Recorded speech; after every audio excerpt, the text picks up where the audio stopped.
and they all drew kunai before dashing straight at the bored-looking Hyuga. Neji blurred into motion, dispatching 2 of the clones in a single move. The other 2 clones pulled back, and then lunged again, flipping over Neji's head and landing behind him. The first clone slashed diagonally with the kunai, but Neji hopped over the blade and kicked the clone in the face, knocking it into the second clone and dispelling them both. Landing on the sandy arena floor, Neji bowed slightly. A good tactic, but I was destined to defeat you. No one can change their fate, my young opponent.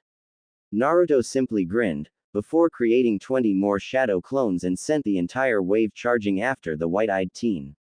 Neji leapt into the air, spinning like a top, and kicked 3 clones out of the fight.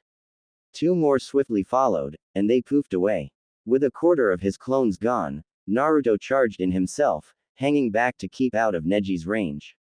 Neji, on the other hand, had gentle fist style D another 6, using his Byakugan to destroy the grinning blonde pests.